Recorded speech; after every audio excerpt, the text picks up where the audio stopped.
ప్రజాతంత్ర ప్రేక్షకులకు నమస్కారం. ఈనాటి మన సంభాషణ ముఖ్య అతిథి ప్రొఫెసర్ జయధీర్ తిరుమలరావు గారు. తిరుమలరావు గారు పొట్టి శ్రీరాములు తెలుగు యూనివర్సిటీ నుంచి 2010లో ఆచార్యులుగా పదవీ విరమణ చేశారు. పబ్లికేషన్ డిపార్ట్మెంట్లో డైరెక్టర్గా. అయితే ఆచార్యులుగా పదవీ విరమణ చేసినా కానీ ఆయన పనిచేస్తున్నప్పుడు ఆ తర్వాత కాలంలో కూడా ఆయన కవిగా, పరిశోధకులుగా, విమర్శకులుగా ఇంకా అనేక రంగాల్లో ప్రసిద్ధులు. తెలుగునాట అట్లానే దేశంలో ఉండేటటువంటి ప్రతి రాజకీయ అంశం మీద కూడా తన పదునైన వాక్యంతో ఆయన తన ప్రతిస్పందనని తెలియజేస్తూ వచ్చారు. అనేక రాజకీయ అంశాల మీద ఆయనలోని పరిశోధకుడు పదవి విరమణ చేసినా అది ఆగలేదు. అట్లా పైగా ఆ పరిశోధన ఎట్లాంటి పరిశోధన అంటే చాలామంది ఆసక్తి కనపరచనేటువంటి పరిశోధన. ఆ ప్రజల జీవితాల్లో అంటే ఎక్కడైతే విస్మృతమైనటువంటి ప్రజలు ఉన్నారో ఆదివాసీ ప్రాంతాల్లోకి, దేశంలోని అనేక ప్రాంతాల్లో ఉన్నటువంటి ఆదివాసీ ప్రాంతాలకు వెళ్ళి వాళ్ళ జీవన శైలుల్ని, వాళ్ళ జీవితాల్లో ఉపయోగిస్తున్నటువంటి అనేక రకాలైనటువంటి వస్తువులని, కళాకృతుల్ని, వీటన్నిటినీ కూడా ఆయన వెలికిలోకి తీసుకురావటమే కాదు, తన సొంత ఖర్చుతో వాటన్నిటినీ ఒక దగ్గరికి కూడా జమ చేశారు. తన జీవితానుభవాలని తొవ్వముచ్చట్లు పేరుతో ఆయన పుస్తకాలుగా ప్రచురించారు. అన్నిటికంటే ఇప్పుడు ఆయన చేస్తున్నటువంటి పని చాలా ఆసక్తికరమైనటువంటి పని. తప్పనిసరిగా తెలుసుకోవాల్సింది, భవిష్యత్ తరాలకి అందజేసేటటువంటి ఆ పని యొక్క ప్రాముఖ్యతని ఈరోజు మనం మన సంభాషణలో తెలుసుకోబోతున్నాం. ఆదివాసీ ప్రాంతాలలో ఉన్నటువంటి ఈ కళాకృతులు ఏవైతే ఉన్నాయో, ఆ వస్తువులు నిజానికి వాటిని వేరే దేశాలలో చాలా అపురూపమైనటువంటి ఒక చారిత్రక సంపదగా దానిని భావించి ప్రభుత్వాలు, యూనివర్సిటీలు అవే బాధ్యత తీసుకుని వాటిని పరిరక్షిస్తాయి. కానీ ఇక్కడ ఆయన ఒంటి చేతి మీద తన స్నేహితుల సహకారంతో ఈ పని చేస్తున్నారు. ఆద్య కళ, అనే ఆ పేరుతో ప్రదర్శనలు కూడా వాటిని తీసుకొచ్చారు. అంటే ప్రదర్శన అంటే అది మామూలు ప్రదర్శన కాదు, చాలా భారీగా ఉండేటటువంటి వస్తువులు కూడా ఉన్నాయి. వాటన్నిటిలో ఎట్లా పనిచేస్తున్నారు, వాటన్నిటి గురించి కూడా మనం తెలుసుకుందాము. చాలా ముఖ్యమైనటువంటి చారిత్రకపరమైనటువంటి అంశం ఇది. నమస్తే అండి. నమస్తే అండి. మీరు ప్రజాతంత్రకి ప్రత్యేకమైనటువంటి ఈ సంభాషణకు రావటం మాకు చాలా సంతోషము.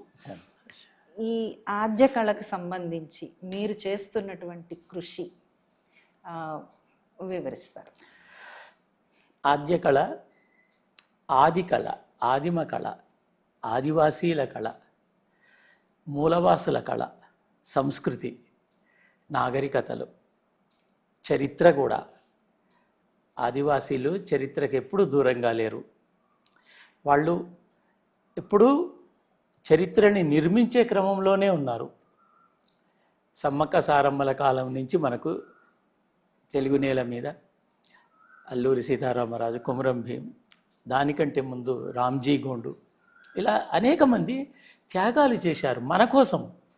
మనం వాళ్ళ కోసం ఏం చేశామనేది ఇప్పుడు ప్రశ్నార్థకంగా మనం చూడాలి. ప్రతి ఒక్కరూ తమని తాము ప్రశ్నించుకోవాలి. వాళ్ళు మన సమాజం గురించి తపన పడ్డారు. వాళ్ళ సంస్కృతిని పరిరక్షణ కోసం, వాళ్ళ జీవితం కోసం, వాళ్ళ అడవి కోసం, అది వాళ్ళ దేశం. ఆ దేశం కోసం, వాళ్ళ జీవనం కోసం అనేకమైన త్యాగాలు చేశారు.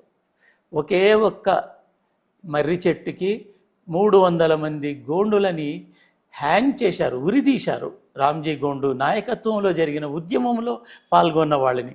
అంటే ఎంతటి ప్రభావం చూపించారు వాళ్ళు. వాళ్ళ పాట ఎంతటిది, వాళ్ళ నృత్యం ఎంతటిది, వాళ్ళ సాంస్కృతిక రూపాలు ఎంత గొప్పవైతే ఆ ఉద్యమాన్ని 4 కాలాల పాటు నడిపి వాళ్ళు అమరులయ్యారు. 300 మందిని అంటే ఉరి తీయటం అనేదే రాజ్యానికి వ్యతిరేకంగా అనే ఒక అర్థం. అవును. అట్లాంటిది 300 మందిని తీయటం వెనకాల ఏ సాంస్కృతిక పరమైన అంశాలు పనిచేసింది?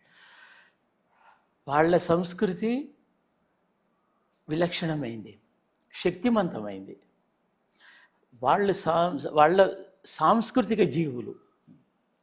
సంస్కృతి ఒక భాగం అంటే భాగం. ఆట పాట వాళ్ళ దగ్గర అది ఒక ఆయుధం, పని కూడా. అది ఒక పనిముట్టు, అది ఒక జీవితం.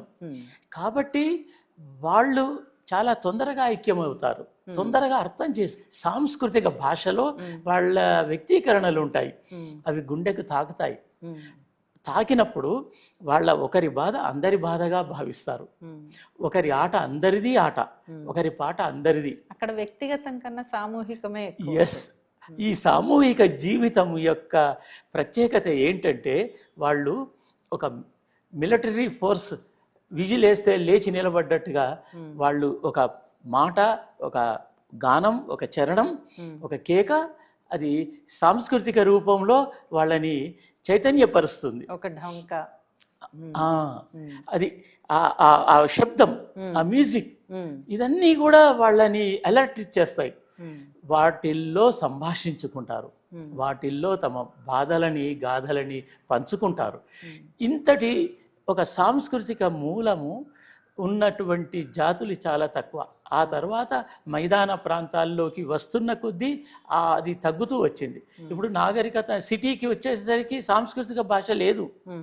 ఒకరు పాడతారు, ఒకరు నృత్యం చేస్తారు, కొంతమంది ఆనందిస్తారు, కానీ పార్టిసిపేట్ కాలేరు. పార్టిసిపేషన్ అనేది ముఖ్యం. పార్టిసిపేషన్కి సందర్భం ముఖ్యం. ఈ సందర్భాలు వాళ్ళు క్రియేట్ చేసుకుంటారు, మనం క్రియేట్ చేసుకోలేకపోవడం వల్ల వెనక ఉన్నాం.